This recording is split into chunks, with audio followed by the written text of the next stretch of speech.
അസ്സലാമു അലൈക്കും വറഹ്മത്തുള്ളാഹി വബറകാതുഹു.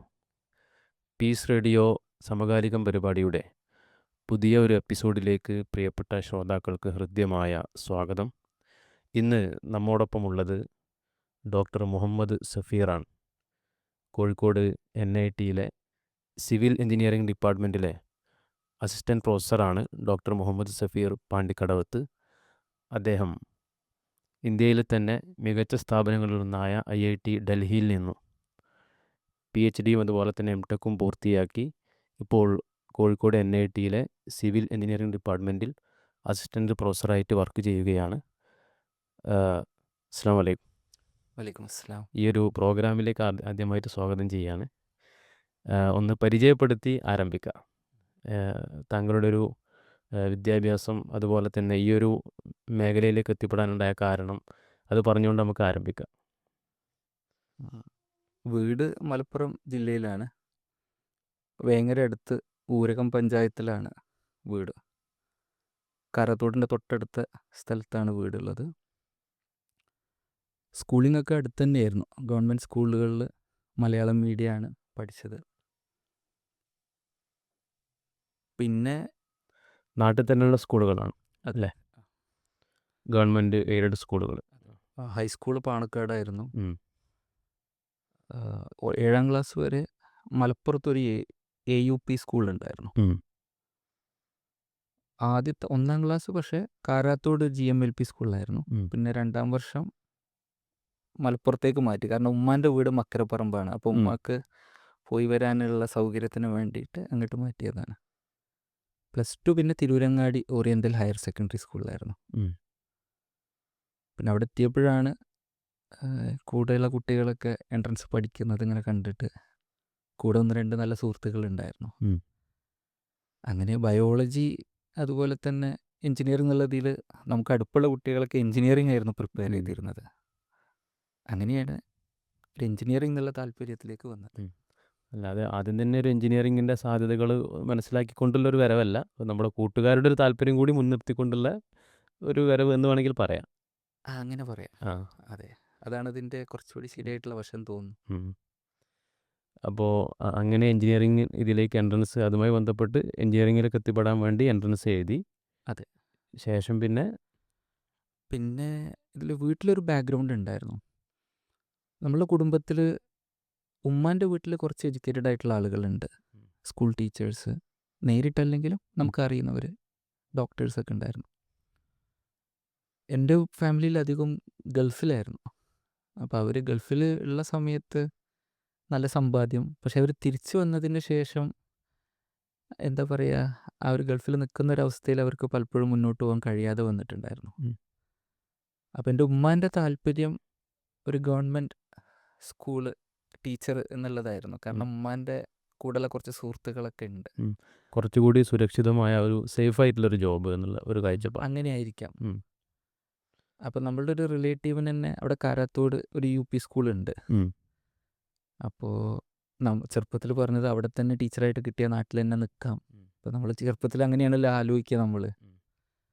അപ്പോൾ അങ്ങനെ അപ്പോൾ നന്നായിട്ട് അപ്പോൾ പറഞ്ഞിട്ടുണ്ട്, ഇത് കേരള നമ്മൾ പാസ്സായാൽ മാത്രം പോരാ, പിന്നെ PSC ഉണ്ടാവും, അപ്പോൾ നന്നായിട്ട് പഠിക്കണം. അതായിരുന്നൊരു ബേസിക് മോട്ടീവ്. അത് ടീച്ചിങ് എന്നും പറയാൻ പറ്റില്ല, പക്ഷേ നമ്മളെ നാട്ടിലൊക്കെ തന്നെ നിന്ന് അതുപോലെ തന്നെ നല്ലൊരു ജോലി ബുദ്ധിമുട്ടില്ലാതെ കിട്ടുക എന്നുള്ളതായിരുന്നു ഉദ്ദേശം. അങ്ങനെ എൻട്രൻസിന് പ്രിപ്പയർ ചെയ്തു. എൻട്രൻസ് അന്ന് ഏത് ടൈപ്പ് എൻട്രൻസ് ആണ്?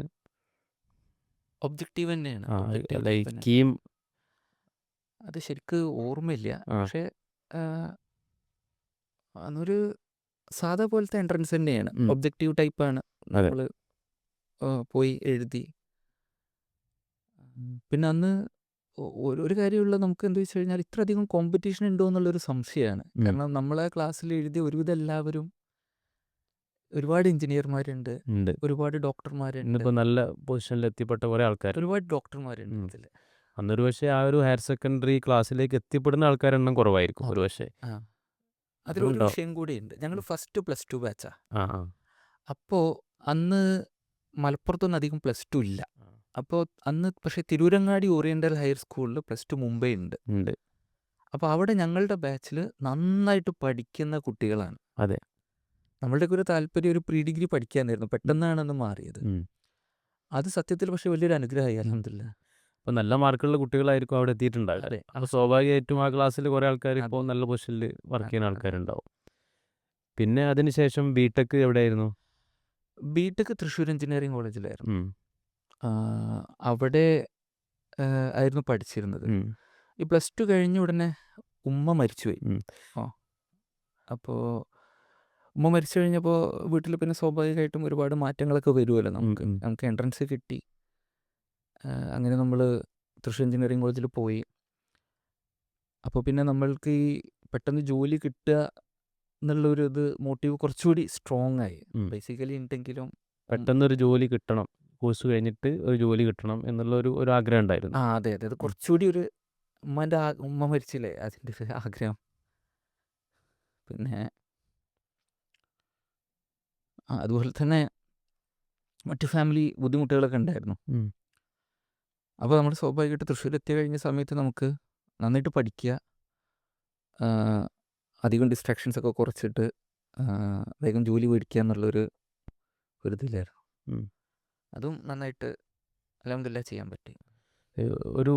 നമുക്കൊരു കൃത്യമായൊരു ഒരു എയിം ഒന്നുണ്ടായിരുന്നു. ശരിക്കും ഇപ്പോൾ നമ്മളുടെ ഒരു പുതിയ തലമുറയെ അനലൈസ് ചെയ്യുമ്പോൾ പലപ്പോഴും പഠനത്തിൻ്റെ വിഷയത്തിൽ ധാരാളം ഡിസ്ട്രാക്ഷൻസ് ഇന്നത്തെ കാലത്തുണ്ട്. അപ്പം അതിനൊക്കെ മറികടന്നുകൊണ്ട് മുന്നോട്ട് പോകണമെങ്കിൽ ഒരുപക്ഷെ ഈ ഒരു കൃത്യമായ എയിം ഉണ്ടാവുക എന്നുള്ളത് വളരെ പ്രധാനമായിട്ട് നിങ്ങൾക്ക് തോന്നിയിട്ടുണ്ടോ? നിങ്ങളുടെ അനുഭവത്തിൽ എയിം ഇവോൾവ് ചെയ്യുകയാണ് ചെയ്തത്. ഇപ്പോൾ ഞാൻ തൃശ്ശൂർ എഞ്ചിനീയറിംഗ് കോളേജിൽ എത്തുന്ന സമയത്ത് നമ്മൾ +2 ഇംഗ്ലീഷിലാണ് എഴുതിയിട്ടുണ്ടായിരുന്നെങ്കിലും നമ്മളുടെ കൂടെ ഇതുപോലെ തൃശ്ശൂർ എഞ്ചിനീയറിംഗ് കോളേജിൻ്റെ ഒരു പ്രത്യേകത, അതിന് ചുറ്റുവട്ടത്തിൽ ഒരുപാട് നല്ല +2 സ്കൂളുകളുണ്ട്. അപ്പോൾ അവിടുന്ന് നല്ല സ്റ്റാൻഡേർഡുള്ള കുട്ടികളാണ് വരിക.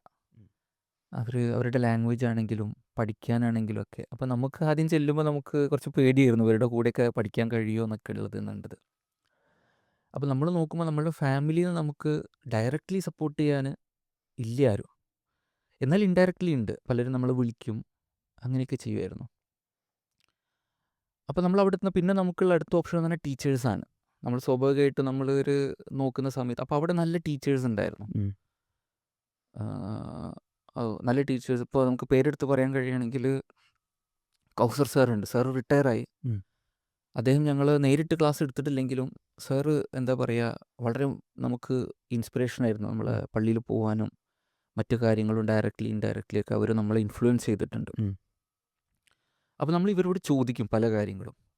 ചിലപ്പോൾ നമ്മൾ ചോദിക്കുക വളരെ ഇപ്പോഴത്തെ എന്താ പറയുക, എങ്ങനെ ഇത് പഠിക്കുക എന്നൊക്കെ ആയിരിക്കും. ഇപ്പോഴത്തെ കാലത്ത് ആ ചോദ്യം എന്താണെന്ന് അറിയില്ല. പക്ഷേ അന്നത്തെ കാലത്ത് നമുക്കിത് ഇത്രയധികം റിസോഴ്സസ് ഇല്ല. നമുക്ക് ഓൺലൈൻ വീഡിയോസ് ഇല്ല. ടെക്സ്റ്റ് ബുക്കുകൾ ഉണ്ടെങ്കിലും നമ്മൾ വിചാരിച്ചാലും പെട്ടെന്ന് മനസ്സിലാക്കാൻ കഴിയുന്ന ടെക്സ്റ്റ് ബുക്കുകളൊന്നുമില്ല. അപ്പോൾ അന്ന് അങ്ങനെ ഒരു കൺസ്ട്രെയിൻ്റ് ഉണ്ട്. ഇപ്പോൾ എനിക്ക് തോന്നുന്നു ഏത് സാധനവും എങ്ങനെയും വേണ്ട വിധത്തിൽ കിട്ടാനുള്ള സൗകര്യമുണ്ട്. അപ്പോൾ നമ്മൾ ഇവരായിട്ട് നോക്കുന്ന സമയത്ത് അതിലൊരു കാര്യം മനസ്സിലാക്കാൻ പറ്റിയിട്ടുള്ളത്, ഈ ടീച്ചേഴ്സ്, ജെനുവിൻ ആയിട്ടുള്ള ടീച്ചേഴ്സ് കുട്ടികളുടെ ആറ്റിറ്റ്യൂഡാണ് ശരിക്കും ഇഷ്ടപ്പെടുന്നത്. എല്ലാവരും അല്ലെങ്കിലും മിക്കവാറും എല്ലാവരും. അപ്പോൾ ഇൻഡയറക്റ്റ്ലി അവർക്ക് ഇതൊക്കെ മനസ്സിലാവും. നമ്മളുടെ ഒരു ഇതും അവർ ഈ ബാക്ക്ഗ്രൗണ്ടൊക്കെ ചോദിച്ച് മനസ്സിലാക്കും. അപ്പോൾ അവിടുന്ന് ഇങ്ങനെ ഇവോൾവ് ചെയ്യുകയാണ് ചെയ്തിട്ടുണ്ടായിരുന്നത്. അപ്പോൾ ആ രൂപത്തിൽ ഗൈഡ് ചെയ്യാനുള്ള ടീച്ചേഴ്സ് ഉണ്ടായിരുന്നത് കൊണ്ട് നമുക്ക് കൃത്യമായ ഒരു എയിമിലേക്ക് നമ്മൾ ഇവോൾവ് ചെയ്ത് വന്നു അല്ലേ? ഒരു എയിം ഇവോൾവ് ചെയ്ത് വന്നു എന്ന് പറയാമാണെങ്കിൽ. അതെ അതെ അതെ. അതിലൊരു കാര്യം കൂടി പറയാനുണ്ട്. ആ ടീച്ചേഴ്സ് സത്യം പറഞ്ഞു കഴിഞ്ഞാൽ ചില ടീച്ചേഴ്സ് ഇപ്പോൾ കൗസർ സാറൊക്കെ ഭയങ്കര സോഫ്റ്റാണ്, സ്ട്രിക്റ്റാണ്. അവർ ദേഷ്യപ്പെടും പെട്ടെന്ന് ചില കാര്യങ്ങൾക്കൊക്കെ. അപ്പോൾ നമുക്ക് അന്ന് അതിനുള്ള പേഷ്യൻസ് ഉണ്ടായിരുന്നു. അതായത് കാരണം നമുക്ക് ഇവരുടെ കയ്യിൽ നിന്നേ നമുക്ക് വേണ്ടത് കിട്ടുകയുള്ളൂ. ഇപ്പോഴത്തെ കാലത്ത് അത് വേറൊരു ആംഗിളാണെന്ന് തോന്നുന്നു. ടീച്ചേഴ്സിന് ഒരു പരിധി വിട്ട് ദേഷ്യപ്പെടുക എന്ന് മാത്രമല്ല, പല കാര്യങ്ങളിലും അഡ്വൈസ് കൊടുക്കേണ്ട വിഷയത്തിൽ പോലും എന്താ പറയുക കഴിയൂല. കൊടുക്കാൻ കുറേ കൺസ്ട്രെയിൻസ് ഉണ്ട്. അതെ. ഇതിപ്പോൾ ദേഷ്യപ്പെടാൻ ഉദ്ദേശിച്ചത് ഞാൻ ഉദ്ദേശിച്ചത് നെഗറ്റീവായിട്ടല്ല. എനിക്ക് സത്യം പറഞ്ഞാൽ ഇഷ്ടമായിരുന്നു. കാരണം ഒരു സത്യം പറയും അപ്പോൾ നമുക്കൊരു ചാൻസ് ആണത്. അതെ. അങ്ങനെയൊരു ഇതിലുണ്ടായിരുന്നു. അപ്പോൾ നമുക്ക് ഇവരോട് എന്താ പറയുക, സംസാരിക്കാൻ പോകുമ്പോൾ ഒരുപാട് പ്രതീക്ഷയും അതുപോലെ ഒരു സംസാരം കഴിഞ്ഞു വരുന്ന സമയത്ത് കുറച്ചുകൂടി നമ്മളുടെ വർക്ക് അടുത്ത ദിവസത്തെ ഫോക്കസുകളൊക്കെ ഒന്ന് റീഅലൈൻ ചെയ്യും. അപ്പോൾ ഇന്നത്തെ കാലത്ത് അത് കുറച്ച് കുറവാണെന്നൊരു സംശയമുണ്ട്, ഉറപ്പില്ല. അതെ. ഇപ്പോൾ നമ്മൾ സംസാരിച്ച് വന്നപ്പോൾ താങ്കളെ പഠിപ്പിക്കാത്തൊരു സാറ് കൗസർ സാറാണ്, അങ്ങനത്തെ കുറച്ച് ടീച്ചേഴ്സാണ് ശരിക്ക് പിന്നെ ഒരു കൃത്യമായ ഗൈഡൻസ് നൽകി നമുക്കൊരു എയിം ഉണ്ടാക്കിയെടുക്കാൻ കാരണമായിട്ടുള്ളതെന്ന് പറഞ്ഞു. അപ്പോൾ ഒരു ടീച്ചർ എന്നുള്ള ഒരു റോള്, ഒരു ടീച്ചറുടെ റോള് ശരിക്കും നമ്മൾ ഇന്നത്തെ കാലത്ത് ഒന്നുകൂടി ഒന്ന് അനലൈസ് ചെയ്യണം ശരിക്ക്, അല്ലേ? കാരണം പഠിപ്പിക്കുക എന്നുള്ളത് മാത്രമല്ല, കുട്ടികൾക്ക് കൃത്യമായൊരു ഗൈഡൻസ് കൊടുക്കുക, അവരുടെ ഒരു മെൻറ്റർ പോലെ വർത്തിക്കുക എന്നുള്ളത് വളരെ പ്രധാനമാണ്, അല്ലേ? അതെ, അതങ്ങനെ അങ്ങനെ ഒരു ആംബിയൻസ് ഉണ്ടെങ്കിൽ കുറച്ചുകൂടി നല്ലതാണെന്നാണ് എൻ്റെ ഒരു അനുഭവത്തിൽ നിന്നുള്ള അനുഭവം. കാരണം നമ്മളെപ്പോലെ ഒരു സാധാരണ ഫാമിലിയിൽ നിന്ന് വന്ന് ആ ഒരു ക്യാമ്പസിൽ എത്തിപ്പെട്ട ഒരാൾക്ക് ഒരു കൃത്യമായ ഗൈഡൻസ് നൽകിയാൽ തന്നെ ഉള്ളൂ നമുക്കൊരു ശരിക്കുള്ളൊരു എയിം ഉണ്ടായി വരുള്ളൂ. അപ്പോൾ അത് അവിടെ ഒരു ടീച്ചറുടെ റോള് വളരെ പ്രധാനപ്പെട്ട ഒന്നാണ്. അതെ അതെ അതെ. അതിനുശേഷം പിന്നെ എങ്ങനെയാണ് ഒരു സിവിൽ എഞ്ചിനീയറിങ്ങിൽ പിന്നെ ഉയർന്ന പഠനങ്ങളിലേക്ക് എംടെക്കിലേക്കും ഇതുപോലെ തന്നെ PhD-യിലേക്കൊക്കെ പോകണമെന്നും അതിന് IIT പോലുള്ള സ്ഥാപനങ്ങൾ ഉണ്ടെന്നൊക്കെ എങ്ങനെയാണ് പിന്നെ മനസ്സിലായി വന്നത്? അപ്പോൾ നമ്മൾ ഈ പറഞ്ഞ ടീച്ചേഴ്സ്, നമ്മൾ മോട്ടിവേറ്റ് ചെയ്യുന്ന ടീച്ചേഴ്സും മറ്റ് ടീച്ചേഴ്സും ഉണ്ട്. ഇവർ ചില കാര്യങ്ങളിൽ ഭയങ്കര ഡിഫറൻസ് ഉണ്ടായിരുന്നു. ഇപ്പം നമ്മളൊരു ടീച്ചറോട് ഡൗട്ട് ചോദിക്കുമ്പോൾ അവരെ കയ്യിൽ നിന്ന് എക്സ്പ്ലനേഷൻ കിട്ടുന്നത് ചില ടീച്ചേഴ്സ് എക്സെപ്ഷണലി ഡിഫറെൻ്റ് ആണ്. അത് ആദ്യം ചോദിക്കുമ്പോൾ നമുക്ക് ഇവർ പറയുന്നതൊന്നും ശരിക്കും മനസ്സിലായിരുന്നില്ല. പക്ഷേ നമ്മൾ പഠിക്കുമ്പോൾ നമുക്ക് മനസ്സിലാവും ആ ടീച്ചേഴ്സ് എല്ലാം ഒരു NIT-ന്നോ IIT-ന്നോ ഡിഗ്രി ലെവലിലെ ടീച്ചേഴ്സാണ്. മറ്റവർ മോശമെന്നല്ല, സാധാ കോളേജിൽ നിന്ന് പഠിച്ച നല്ല ടീച്ചേഴ്സും ഒക്കെ ഉണ്ട്. അപ്പോൾ ഇവർ നമ്മൾ മനസ്സിലാക്കുന്ന സമയത്ത് അവരതിൻ്റെ ഒരു അപ്രോച്ച് കുറച്ച് ഡിഫറെൻ്റ് ആയിട്ട് തോന്നി. അത് പക്ഷേ എൻ്റെ ക്ലാസ്സിലുള്ള എൻ്റെ ക്ലാസ്മേറ്റ്സിനൊന്നും പലർക്കും ഇത് ഇഷ്ടപ്പെട്ടിരുന്നില്ല. അങ്ങനെയാണ്. അപ്പോൾ അവിടെ നിന്നുള്ള ഇതുപോലെ കുറച്ച് ടീച്ചേഴ്സാണ് നമ്മളോട് പറഞ്ഞത്, അന്നും ടീച്ചിങ് അല്ല അവർ ഉദ്ദേശിക്കുന്നത്, കഴിയുമെങ്കിൽ ഒരു നല്ല ഇൻസ്റ്റിറ്റ്യൂട്ടിൽ പോയി പഠിച്ചു കഴിഞ്ഞാൽ അപ്പോഴും ജോലി എന്നുള്ളൊരു തന്നെയാണ്. നല്ല ജോലി കിട്ടാൻ എളുപ്പമാണ്. പിന്നെ വേറൊരു ഒരു റിട്ടയർ ചെയ്ത ഒരു ഫാക്കൽറ്റി ഉണ്ടായിരുന്നു. അവർ ഞങ്ങൾ അവിടുന്ന് ഒരു തൃശ്ശൂർ പോയിട്ട് ഇങ്ങനെ കാണും, ഞങ്ങൾ ടീച്ചേഴ്സ് പോകാൻ പറയും. അദ്ദേഹം പറഞ്ഞത് ഇപ്പോഴും ഓർമ്മയുണ്ട്. നമ്മളൊരു നല്ല ഇൻസ്റ്റിറ്റ്യൂട്ടിൽ പഠിച്ചു കഴിഞ്ഞാൽ ഒരുപാട് ബെനിഫിറ്റ് ഉണ്ടെങ്കിൽ ഏറ്റവും നല്ല ബെനിഫിറ്റ് ഡിസിഷൻ എടുക്കാൻ കഴിയുന്നുള്ളത്. അതൊരു ഇതാണ്. നമ്മളിപ്പോൾ ഒരു കോഴ്സ് കാണുമ്പോൾ അത് വേണോ വേണ്ടേ എന്നുള്ളത്, കാരണം നമുക്ക് ഒരുപാട് പോസിറ്റീവും നെഗറ്റീവും ഒക്കെ ഉണ്ടാവും. ഡിസിഷൻ പക്ഷേ അൾട്ടിമേറ്റ്ലി നമ്മൾ എടുക്കണമല്ലോ. അത് ശരിയാണോ തെറ്റാണോ എന്ന് പോലും നമുക്ക് ചിലപ്പോൾ അറിയൂല. അപ്പോൾ അത് പക്ഷേ ഭയങ്കര ഇപ്പോഴൊരു സ്ട്രൈക്കിംഗ് പോയിൻ്റ് ആയിട്ട് നമുക്ക് തോന്നി. അപ്പം അങ്ങനെയാണ് നമ്മൾ എന്നാൽ ഒരു എന്താ പറയുക, എൻജിനീയറിങ് പഠിച്ചു കഴിഞ്ഞപ്പോൾ IIT-യിൽ പോകാനൊന്ന് ശ്രമിക്കുക എന്നുള്ളൊരു ആലോചന ഉണ്ടായത്. ഈ IIT-യിലെ എംടെക് സിവിൽ എഞ്ചിനീയറിംഗിൽ ഏതിലാണ് സ്പെഷ്യലൈസ് ചെയ്തത്? അതിലേക്ക് എത്തിപ്പെടാൻ എന്തെങ്കിലും മോട്ടിവേഷൻ ഉണ്ടായിരുന്നോ? അതുകൊണ്ട് അത് പൊതുവെ ഈ സിവിൽ സ്ട്രക്ചറൽ എഞ്ചിനീയറിംഗ് എന്ന് പറയുന്ന ഒരു വിഷയമുണ്ട്. ഇത് പൊതുവെ കുട്ടികൾക്ക് കുറച്ചൊരു എന്താ പറയുക, നല്ല രീതിയിലല്ല അധികം ആളുകളും കാണുന്നത്. അത് മനസ്സിലാക്കാൻ കഴിയുന്നത് ഇതൊരു കണ്ടിന്യൂസ് സബ്ജക്റ്റ്. ഫസ്റ്റ് സെമസ്റ്ററിൽ അതിൻ്റെ ഒരു ഭാഗം ഉണ്ടാവും, ഇപ്പോൾ എഞ്ചിനീയറിംഗ് മെക്കാനിക്സ്. പിന്നെ അടുത്ത സെമസ്റ്ററിൽ strength of materials, analysis 1, analysis 2, അതിൻ്റെ കൂടെ ഡിസൈൻ ഓഫ് RC സ്ട്രക്ചേഴ്സ്. ഇതെല്ലാം ഇങ്ങനെ കണക്റ്റഡ് ആണ്. അപ്പോൾ നമ്മൾ ഏതെങ്കിലും ഒരു സെമസ്റ്ററിൽ ചില കൺസെപ്റ്റ് മനസ്സിലായിട്ടില്ലെങ്കിൽ ഇത് വൃത്തിക്ക് മനസ്സിലാക്കാൻ ഒരു ബുദ്ധിമുട്ട് വരും. ആ കണ്ടിന്യൂറ്റി നഷ്ടപ്പെടും. എന്നാൽ ഇത് ഫണ്ടമെൻ്റൽസ് മനസ്സിലാക്കിയിട്ടുണ്ടെങ്കിൽ ഭയങ്കര ഒരു അഡ്വാൻറ്റേജ് ഉണ്ട്. കാരണം പൊതുവേ എഞ്ചിനീയറിങ്ങിന് മാത്സും ഫിസിക്സും ഇഷ്ടപ്പെടുന്ന കുട്ടികളാണ് വരിക. അപ്പോൾ ഈ ഫണ്ടമെൻ്റൽ മനസ്സിലാക്കാനുള്ള ഒരു തൗഫീക്ക് ഉണ്ടെന്നുണ്ടെങ്കിൽ ഇത് ഭയങ്കര എളുപ്പമായിട്ട് മാറും. പിന്നെ നമ്മളെ ടീച്ചേഴ്സ് ഒരുപാട്, നമ്മൾക്ക് ഈ പറഞ്ഞ കാര്യങ്ങളൊക്കെ വൃത്തിക്ക് ഒരുവിധം ടീച്ചേഴ്സൊക്കെ സ്ട്രക്ചേഴ്സാണ് എന്താ പറയുക അവരെ സ്പെഷ്യലൈസേഷൻ ഉള്ളത്. അപ്പോൾ അതിലുള്ളൊരു ടീച്ചർ തന്നെ എന്നോട് പറഞ്ഞിട്ടുണ്ടായിരുന്നു, പണ്ട് കാലത്ത് എഞ്ചിനീയറിംഗ് എന്ന് പറഞ്ഞു കഴിഞ്ഞാൽ നാട്ടിൽ സിവിൽ എഞ്ചിനീയറാണ്, അങ്ങനെ ഒരു കൺസെപ്റ്റ്. അത് എത്രത്തോളം ശരിയാണെന്നല്ല, സാർ എന്നോട് ഇൻഡയറക്റ്റ്ലി പറഞ്ഞതാണ്. അപ്പോൾ അങ്ങനെയാണ് ഇതിലേക്ക് ഇങ്ങനെ വന്നിട്ടുള്ളത്. ഒരു സ്ട്രക്ചറൽ എഞ്ചിനീയർ എന്ന് പറയുമ്പോൾ ഒരു സാധാരണക്കാർക്ക് മനസ്സിലാവുന്ന രൂപത്തിൽ ഇപ്പോൾ ഒരു കെട്ടിടം ഉണ്ടാക്കുമ്പോൾ അതിലേത് ഭാഗത്താണ് ഒരു സ്ട്രക്ചറൽ എഞ്ചിനീയറുടെ പ്രധാനപ്പെട്ട റോളുള്ളത്?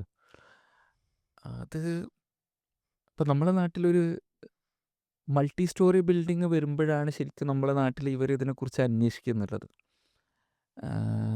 ഇപ്പോൾ ഒരു സാധാ ഒരു വീടാണെന്നുണ്ടെങ്കിൽ എത്രത്തോളം എന്ന് ചോദിച്ചു കഴിഞ്ഞാൽ അതൊരു ചോദ്യചിഹ്നമാണ്. പക്ഷേ ഒരു വലിയ മൾട്ടി സ്റ്റോറി ബിൽഡിംഗ് ആണെന്ന് കരുതുക.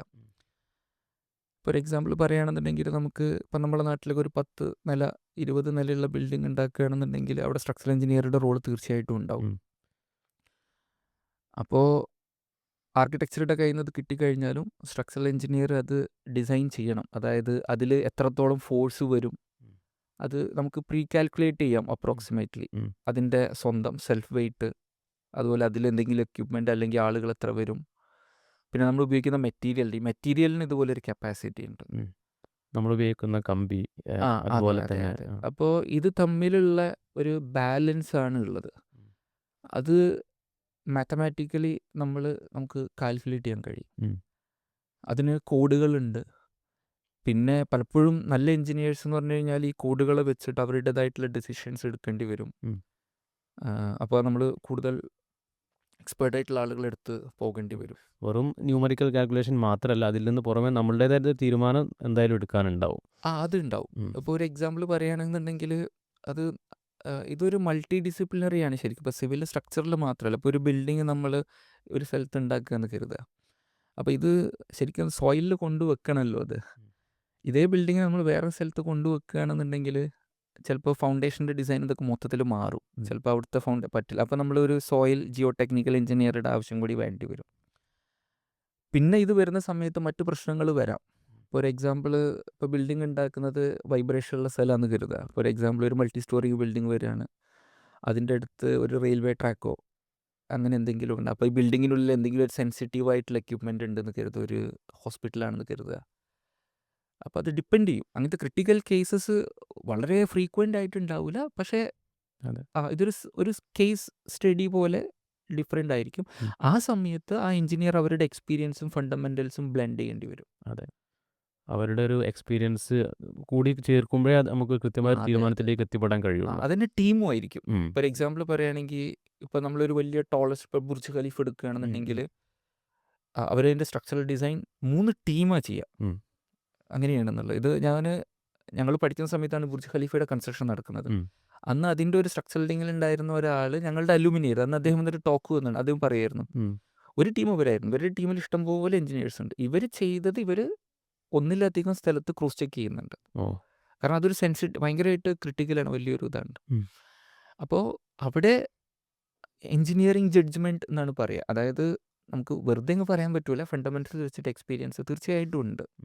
പക്ഷേ നമ്മളുടെ ഇവിടെയുള്ള വീടുകൾക്ക് അതൊക്കെ എത്രത്തോളം ഉണ്ട് എന്നുള്ളത് അത് ഒന്നുകൂടി നമ്മൾ നോക്കേണ്ട ഒരു കേസാണ്. അതെ, നമ്മൾ പലപ്പോഴും വീടുകളൊക്കെ ഉണ്ടാക്കുമ്പോൾ ഒരു പരമ്പരാഗതമായിട്ട് എന്താണ് സ്വീകരിച്ചു വരുന്നൊരു ശൈലി തന്നെ വീണ്ടും ആ രൂപത്തിൽ നമ്മൾ ഉപയോഗിച്ച് പോവാണ് ചെയ്യാറുള്ളത്. വല്ലാതെ നമ്മൾ ഒരു സ്ട്രക്ചറൽ എഞ്ചിനീയറൊക്കെ വെച്ചുകൊണ്ട് പലപ്പോഴും അങ്ങനത്തെ ഒരു കാൽക്കുലേഷനൊക്കെ നടത്തി പോകുന്നൊരു സാഹചര്യം പലപ്പോഴും ഉണ്ടാവാറില്ല. കുറവാണ്. പക്ഷെ അങ്ങനെ ചെയ്യുമ്പോൾ നമുക്ക് കുറേ കോസ്റ്റ് നമുക്ക് കൺട്രോൾ ചെയ്യാൻ പറ്റും. നമുക്ക് വീടിൻ്റെ ഉറപ്പും നമുക്ക് എന്താ പറയുക, ഡ്യൂറബിലിറ്റി ഉറപ്പ് വരുത്താൻ പറ്റും, അല്ലേ? അതെ. അതിൽ വേറൊരു കാര്യമുള്ളത്, ഈ മെറ്റീരിയൽസ് എന്ന് പറയുന്ന ഒരു സാധനമുണ്ട്. ഇപ്പം നമ്മൾ ചുമര് വാള് കിട്ടുകയാണെന്നുണ്ട്, പല ടൈപ്പ് മെറ്റീരിയൽ ഉണ്ട്. അപ്പോൾ അതിൽ സ്ട്രക്ചറൽ എഞ്ചിനീയർ മാത്രമല്ല, ഈ മെറ്റീരിയലിനെ കുറിച്ച് വിവരമുള്ള ആളുകളും കൂടി ഉണ്ടാകുമ്പോഴാണ്. കാരണം ഒരു കോസ്റ്റ് സേവിങ് എന്ന് പറഞ്ഞു കഴിഞ്ഞാൽ ഇതുപോലെ എല്ലാം കൂടി ഒരുമിച്ച് വിവരം വരണം. സ്ട്രക്ചറൽ എഞ്ചിനീയർക്ക് ഡയറക്റ്റ്ലി വരിക എന്ന് വെച്ച് കഴിഞ്ഞാൽ, ഇപ്പോൾ ഒരു മൾട്ടി സ്റ്റോറി ബിൽഡിംഗ് വരികയാണെങ്കിൽ അത് ഡിസൈൻ ചെയ്യുമ്പോൾ ഇവർക്ക് നന്നായിട്ട് ഡിസൈൻ ചെയ്യാൻ കഴിയുകയാണെങ്കിൽ ഇതിൻ്റെ സൈസൊക്കെ കുറച്ച് കഴിഞ്ഞാൽ, കാരണം മെറ്റീരിയൽ കൂടുമ്പോൾ പൈസ കൂടുമല്ലോ, അതുപോലെ മൂപ്പർക്ക് എന്തെങ്കിലും ടെക്നിക്കുകൾ, അതുപോലെ സാധാരണ ഡിലേ ആയിക്കഴിഞ്ഞാൽ കോസ്റ്റ് കൂടും. അതായത് അതൊരു ഒബ്വിയസ് ആണ്, പല കാരണം ഇൻഫ്ലേഷൻ മാത്രമല്ല അതിന് കാരണം. അപ്പോൾ അങ്ങനെ ഒരു നല്ല എഞ്ചിനീയർ പ്ലസ് നമ്മൾ സാധാരണ പറയുക കൺസ്ട്രക്ഷൻ മെറ്റീരിയൽസ് മാനേജ്മെൻ്റ് ഉള്ള ഒരാളുടെയും കൂടെ ജഡ്ജ്മെൻറ്റ് വരുമ്പോഴാണ് കുറച്ചുകൂടി ഇത് ഇമ്പ്രൂവ് ആവുക. സ്ട്രക്ചറൽ എഞ്ചിനീയർക്കും അതിൽ റോളുണ്ട് എന്നുള്ളതാണ് മനസ്സിലാക്കാൻ കഴിയുന്നത്. അങ്ങനെ എംടെക് ഈ ഒരു സ്ട്രക്ചറൽ എഞ്ചിനീയറിങ്ങിലാണ് നിങ്ങൾ കാര്യമായിട്ട് ഒരു ഫോക്കസ് ചെയ്ത് അല്ലേ? അതിനുശേഷം ഒരു എംടെക് IIT ഡൽഹിയിൽ നിന്നായിരുന്നു. അതെ. അവിടുത്തെ ഒരു അനുഭവം എന്താണ്? ഒരു IITയും അതുപോലെ തന്നെ മറ്റ് സ്ഥാപനങ്ങളും, ഇപ്പം നിങ്ങൾ പഠിച്ച തൃശ്ശൂർ എഞ്ചിനീയറിംഗ് കോളേജ് ആണെങ്കിലും അങ്ങനത്തെ ഒരു എഞ്ചിനീയറിംഗ് കോളേജ്, അതിന് വ്യത്യസ്തമായിട്ട് IIT പോലുള്ള സ്ഥാപനങ്ങൾക്ക് നിങ്ങൾ കാണുന്ന പ്രധാനപ്പെട്ട വ്യത്യാസങ്ങൾ എന്തൊക്കെയാണ്? മെയിനായിട്ടുള്ള വ്യത്യാസം റിസോഴ്സസ് ആണ്. ഇപ്പം നമ്മൾ തൃശ്ശൂർ എഞ്ചിനീയറിംഗ് കോളേജ് പഠിക്കുമ്പോൾ എന്ത് കാര്യത്തിൽ നമുക്കൊരു ഡൗട്ട് വന്നു എന്ന് കരുതുക. അപ്പോൾ നമ്മൾക്ക് അവിടെ പറഞ്ഞു തരാൻ ആളുണ്ട് എന്നുണ്ടെങ്കിലും നമ്മൾ IIT-യിലാണെന്നുണ്ടെങ്കിൽ അതിനൊരു കുറച്ചുകൂടി ബെറ്റർ ആയിട്ടുള്ള ഒരു ആംഗിൾ കിട്ടും. ഇപ്പോൾ സിവിൽ എഞ്ചിനീയറിംഗ് സ്ട്രക്ചർ സബ്ജക്റ്റാണെന്ന് കരുതുക. ഇന്നൊരു ഡൗട്ടാണെന്നുണ്ടെങ്കിൽ അതിനെ കുറിച്ച് കുറച്ചുകൂടി വിവരവും അതുപോലെ ഡയറക്ഷൻസും ഉള്ള ഒരാൾ എന്താ പറയുക അവിടെ ഉണ്ടാവാനുള്ള ഒരു ഇതുണ്ട്. പിന്നെ വേറൊന്ന് എക്സ്പോഷറാണ്. ഇപ്പോൾ എന്താ വെച്ച് കഴിഞ്ഞാൽ ഇപ്പോൾ നമുക്കൊക്കെ ഓർമ്മയുണ്ട് അവിടെ വിസിറ്റിംഗ് ഫാക്കൽറ്റീസ് വരും. ഇപ്പോൾ ഞാൻ MTech ചെയ്യുമ്പോൾ എപ്പോഴും ഓർമ്മയുണ്ട് അയർലൻഡിൽ നിന്നൊരു പ്രൊഫസർ വന്നു, ഡോക്ടർ റോജർ വെസ്റ്റ്. അദ്ദേഹം കോൺക്രീറ്റ് ആണ് അയാളുടെ, പക്ഷേ ഞാൻ ബ്രിഡ്ജിലായിരുന്നു അന്ന് എൻ്റെ പ്രോജക്റ്റ് ചെയ്യുന്നത്. അപ്പോൾ ഇദ്ദേഹത്തിൻ്റെ ഒരു ലെക്ചർ കേട്ട് അപ്പോൾ വെക്കേഷനായപ്പോൾ എല്ലാവരും വീട്ടിൽ പോയപ്പോൾ ഞാൻ വെക്കേഷന് പോയില്ല. ഇദ്ദേഹത്തിൻ്റെ ഭയങ്കര ക്ലോസ്, ഇപ്പോഴും പലപ്പോഴൊക്കെ കോൺടാക്റ്റ് ഉണ്ട്, എന്തെങ്കിലുമൊക്കെ ഉണ്ടെങ്കിൽ നമ്മൾ വിളിക്കുകയൊക്കെ ചെയ്യും. അങ്ങനത്തെ എക്സ്പോഷർ നമുക്ക് എന്താ വെച്ച് കഴിഞ്ഞാൽ 2 ഡിഫറെൻ്റ് ഏരിയയിലാണ് വർക്ക് ചെയ്യുന്നത്, പക്ഷേ ഒരുപാട് ഡയറക്ഷൻസ് കിട്ടും. പിന്നെ ഡൽഹിയുടെ ഒരു അഡ്വാൻറ്റേജ് ഒരു മുംബൈ പോലെ എല്ലാ ഭാഗത്തു നിന്നുള്ള കുട്ടികളും അവിടെ ഉണ്ട്. അങ്ങനെ ഒരു ഇതുണ്ട്. അതുപോലെ എല്ലാ ബ്രാഞ്ചുകളും ഉണ്ട്. ആർട്സിൽ ഇതുള്ളത് അതിപ്പോൾ NIT-യിലൊക്കെ ഉണ്ട്, പക്ഷേ നമ്മൾ തൃശ്ശൂർ എഞ്ചിനീയറിംഗ് കോളേജിൽ പോയി കഴിഞ്ഞാൽ മെയിനായിട്ട് ടെക്നിക്കലാണ് അവിടെ. അതായത് ആർട്സ് എത്രത്തോളം ഉണ്ടെന്ന് ചോദിച്ചു കഴിഞ്ഞാൽ അത്രത്തോളം കോമ്പിറ്റൻ്റ് അല്ല എന്നുള്ളതാണ്. ഇപ്പോൾ അവർ മാറാൻ ശ്രമിക്കുന്നുണ്ട് എന്നുണ്ടെങ്കിലും. പിന്നെ ഫണ്ടിങ് ലാവിഷാണ്. ലാവിഷ് എന്ന് പറഞ്ഞു കഴിഞ്ഞാൽ ഡിസേർവ് ചെയ്യുകയാണെന്നുണ്ടെങ്കിൽ ഫോർ എക്സാമ്പിൾ പറയുകയാണെങ്കിൽ ഒരു ഇൻ്റർനാഷണൽ കോൺഫറൻസ് കമ്പൽസറി ആണ്. അത് PhD-യിലായിരുന്നു. ഈവൻ MTech സ്റ്റുഡൻസും പോവാറുണ്ട്. അപ്പോൾ അതിന് ഫണ്ട് ഒരു ലിമിറ്റ് ഉണ്ട്. എന്ന് വെച്ച് കഴിഞ്ഞാൽ ഇത്ര ഇതുള്ളത്. അന്ന് ഞങ്ങൾക്ക് 1 lakh അവർ ഇത് ചെയ്യുക. ഇത് പോവും വേണം, കാരണം ഗൈഡ് പറഞ്ഞയക്കും. പക്ഷെ എങ്ങനെ പോയാലും എക്സ്പെൻസ് ഇതിൻ്റെ പുറത്ത് വരും. അപ്പോൾ നമ്മളുടെ ഗൈഡുമാർ എന്ത് ചെയ്യും, അവരുടെ വേറെ ഏതെങ്കിലും ഭാഗത്ത് നമുക്ക് ഫണ്ട് അലോക്കേറ്റ് ചെയ്ത് തരും. അങ്ങനെ നമുക്കത് പോലെ നിർബന്ധമാണ്. അതായത് അവിടെ ഇദ്ദേഹം നമ്മളുടെ PhD ഗൈഡിൻ്റെ ഒരു പ്രത്യേകത എന്താ വെച്ച് കഴിഞ്ഞാൽ അവിടെ ഒരു സ്റ്റുഡൻറ്റ് കൗണ്ട് ചെയ്യും. ഇപ്പോൾ നമ്മളിപ്പോൾ എൻ്റെ ഗൈഡ് ദീപ്തി രഞ്ജൻ സാഹു എന്ന് പറയും. അദ്ദേഹം ഒറീസക്കാരനാണ് ബേസിക്കലി, പക്ഷേ PhD IIT കാൺപൂരിന് US-ലൊക്കെ വർക്ക് ചെയ്ത. ഞാൻ MTech ചെയ്യുമ്പോൾ അദ്ദേഹം ജോയിൻ ചെയ്യുന്നത്. അദ്ദേഹത്തിന് ഇപ്പോൾ 10-15 സ്റ്റുഡൻറ്റ് ഇറങ്ങിക്കഴിഞ്ഞാൽ ഈ സ്റ്റുഡൻറ്റ് ആഫ്റ്റർ ദാറ്റ് എന്ത് ചെയ്യുന്നു എന്നുള്ളത് അവർ കൗണ്ട് ചെയ്യും. കാരണം അത് അവർക്ക് എന്താ പറയുക പ്രൊഫൈലിലേക്കൊരു. അപ്പോൾ അവർ നമ്മളെ നന്നായിട്ട് സപ്പോർട്ട് ചെയ്യും. പ്രത്യേകിച്ച് എൻ്റെ ലൈഫിൽ പേഴ്സണലി കുറേ ഇഷ്യൂ ഉണ്ടായ സമയത്തൊക്കെ ഒരു പ്രാവശ്യം PhD നിർത്തുന്നൊരവസ്ഥ എത്തിയിട്ട് എന്നെ പിടിച്ച് തിരിച്ചു കൊണ്ടുപോയിട്ട് ചെയ്യിപ്പിച്ചതാണുള്ളത്. അതൊരു റിസോഴ്സസ് ആണ്. പക്ഷേ ഫാക്കൽറ്റീസ് സ്ട്രിക്റ്റ് ആയിരിക്കും. അപ്പോൾ നമ്മളൊരു ഡെഡ് ലൈൻ 5 മണി എന്ന് പറഞ്ഞു കഴിഞ്ഞാൽ നമ്മളത് കൊടുക്കേണ്ടി വരും, ഇല്ലെങ്കിൽ അവരെന്താണെന്ന് ചോദിച്ചിട്ട് അതൊക്കെ ഉണ്ടാവും. മെയിനായിട്ട് മനസ്സിലാക്കാൻ കഴിയുന്നത് റിസോഴ്സസ് ആണ് ഇൻ ജനറൽ. അതാണ് നമുക്ക് എൻ്റെ ഒരു ആംഗിളിൽ നിന്ന് മനസ്സിലാക്കാൻ കഴിയുന്നത്. ഇപ്പോൾ നമ്മൾ ഈ ഡെഡ് ലൈൻ എന്ന് പറഞ്ഞല്ലോ, PhD ഒക്കെ ചെയ്യുമ്പോൾ സ്വാഭാവികമായിട്ടും ഗൈഡുമാർ പറയുന്ന ഒരു രൂപത്തിൽ നമ്മൾ മുന്നോട്ട് പോകേണ്ടി വരും. അപ്പോൾ അവിടെ അവർ പറയുന്ന ഡെഡ് ലൈൻസ് നമ്മൾ കൃത്യമായിട്ട് മീറ്റ് ചെയ്യാൻ നോക്കണം. അവർ പറയുന്ന കാര്യങ്ങൾ ആ രൂപത്തിൽ നമ്മളെന്ത് സ്ട്രിക്റ്റായിട്ട് ഫോളോ ചെയ്യേണ്ടി വരും.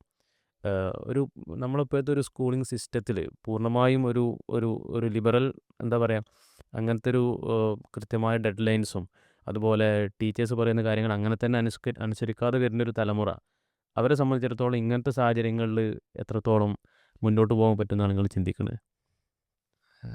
സ്കൂൾ ലെവലിൽ ഞാൻ മനസ്സിലാക്കിയിട്ടുള്ളത് എൻ്റയർലി ഡിഫറെൻ്റ് ആണെന്നുള്ളതാണ്. ഇപ്പോൾ നമ്മൾ PhD അല്ലെങ്കിൽ MTech ഒരു പ്രൊജക്റ്റ് ഒരാളുടെ കൂടെ ചെയ്യുന്ന സമയത്ത് നമ്മൾ നല്ല PhD ആണെങ്കിൽ ആ ഗൈഡിനെ നന്നായിട്ട് ഡിപ്പെൻഡ് ചെയ്യുന്നുണ്ട്. കാരണം നമ്മളുടെ എന്തെങ്കിലും ഡൗട്ട് ഉണ്ട് എന്നുണ്ടെങ്കിൽ അത് ആ ഗൈഡിന് മാത്രമേ ചിലപ്പോൾ പറഞ്ഞുതരാൻ കഴിയുള്ളൂ. സ്കൂളിൽ ഇപ്പോൾ ഒരു എക്സാമ്പിൾ പറയുകയാണെന്നുണ്ടെങ്കിൽ ഈ ഡിസിപ്ലിൻഡ് ആയിട്ടുള്ള കുട്ടികൾ എപ്പോഴും ശരിയാണ്, നല്ല ഒരു ഇതാണുള്ളത്. പക്ഷേ മനസ്സിലാക്കാൻ കഴിയുന്നത് നമുക്ക് അങ്ങനെ ഒരു ഡെഡ് ലൈനൊക്കെ സ്കൂളിൽ കൊണ്ടുവരിക എന്നുള്ളത് പലപ്പോഴും പോസിബിൾ ആണോ എന്ന് തോന്നിയിട്ടുണ്ട്, പല കാരണങ്ങളെ കൊണ്ട്. അപ്പോൾ അത് അല്ല, നമ്മൾ ഇങ്ങനത്തെ നമ്മൾ ഹയർ എഡ്യൂക്കേഷനിലേക്ക് പോകുമ്പോൾ സ്വാഭാവികമായിട്ടും ഇങ്ങനത്തെ ഡെഡ് ലൈൻസും കുറച്ചുകൂടി കാര്യങ്ങൾ സ്ട്രിക്റ്റ് ആയിരിക്കും. അപ്പോൾ അവിടെ നമ്മുടെ കുട്ടികൾക്ക് ഓവർകം ചെയ്യാൻ പറ്റണമെങ്കിൽ ഇന്നത്തെ സ്കൂളിങ്ങിൽ ആ സ്കൂൾ ടൈമിൽ തന്നെ കുറച്ചുകൂടി നിയന്ത്രണങ്ങൾ വരേണ്ടതുണ്ടെന്ന് തോന്നിയിട്ടുണ്ടോ? എനിക്ക് അതിനെക്കുറിച്ച് വലിയ വിവരമില്ല. പക്ഷെ ഒരു കാര്യം ഞാൻ പറയാം, അതായത് ഇപ്പോഴത്തെ കുട്ടികൾ മോട്ടിവേഷൻ എന്താ പറയുക ഷോർട്ട് ടേം ആണ്.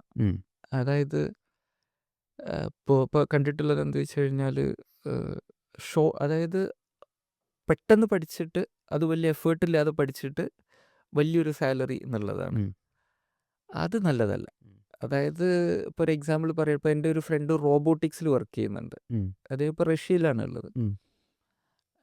IIT ഡൽഹിയിൽ നിന്ന് ഒരടുത്ത സുഹൃത്താണ്.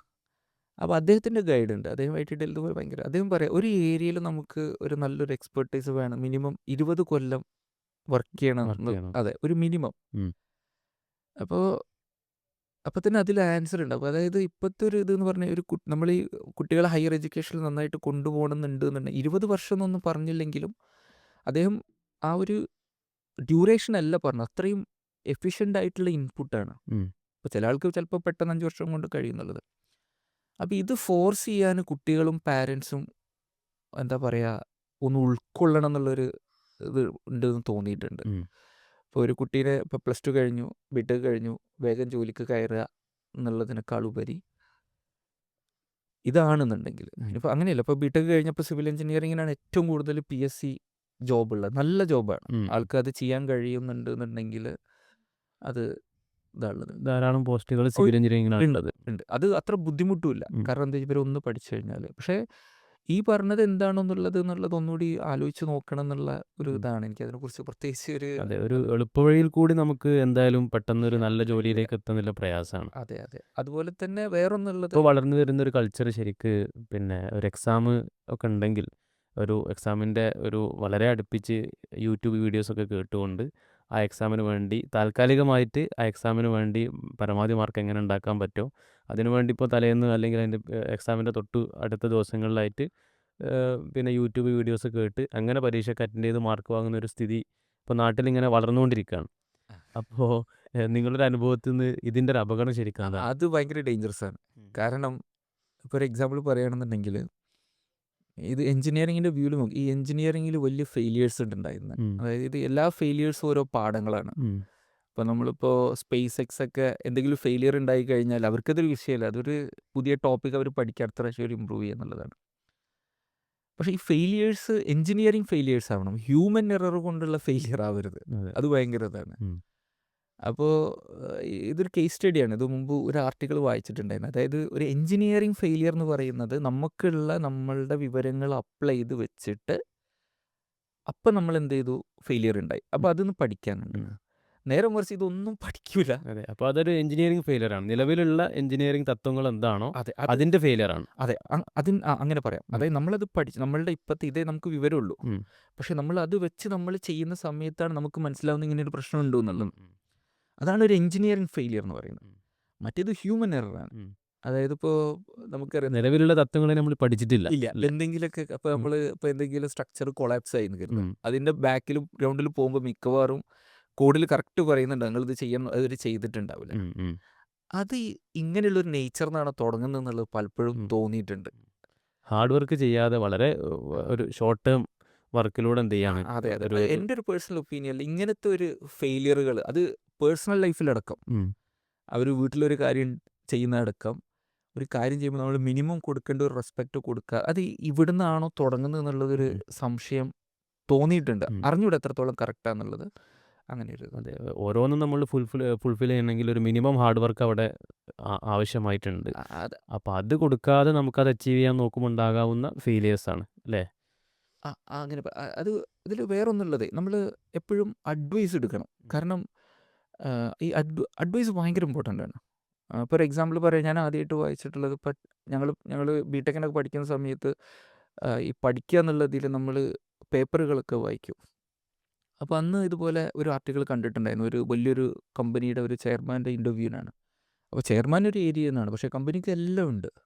അപ്പോൾ ഈ ചെയർമാനോട് ഇൻ്റർവ്യൂവിൽ ചെയർമാൻ്റെ പോസ്റ്റുണ്ട്, അവരോട് നിങ്ങൾക്കിത് അറിയില്ലല്ലോ, നിങ്ങളിത് എങ്ങനെ ഡിസിഷൻ എടുക്കുന്നു? അപ്പോൾ അവർ പറഞ്ഞൊരു ആൻസറാണ്, അഡ്വൈസേഴ്സ് വേണം, അതിന്ന് ഡിസിഷൻസ് ഇവോൾവ്. അതിപ്പോൾ നമ്മൾ ഈ കുട്ടികളുടെ കാര്യത്തിലാണെന്നുണ്ടെങ്കിലും എന്താ പറയുക, ടീച്ചേഴ്സും അഡ്വൈസ് കൊടുക്കുന്നുണ്ടാവും, പാരൻസ് അഡ്വൈസ് കൊടുക്കുന്നുണ്ടാവും. പക്ഷേ ഇവർ എടുക്കുന്ന അഡ്വൈസ് ഇവരുടെ ഫ്രണ്ട്സോ, അല്ലെങ്കിൽ ഞാൻ ഫ്രണ്ട്സ് മോശമെന്ന് പറയൂല, പക്ഷെ ഇതുപോലത്തെ കുറുക്കു വഴികൾ പല നെഗറ്റീവായിട്ട് കിട്ടുന്നതാണ് ഇവർ എടുക്കുന്നത്. പ്രോപ്പർ അഡ്വൈസിൻ്റെ അഭാവം ശരിക്കും നമ്മുടെ ജീവിതത്തിൽ നിന്നായിരിക്കും അല്ലേ.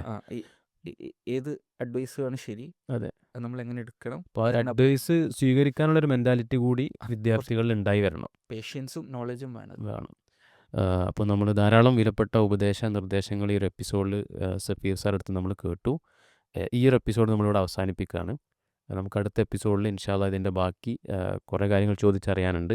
അപ്പോൾ അടുത്ത എപ്പിസോഡിൽ നമുക്ക് വീണ്ടും കാണാം. അസ്സലാമു അലൈക്കും വറഹ്മത്തുള്ളാഹി വബറകാതുഹു.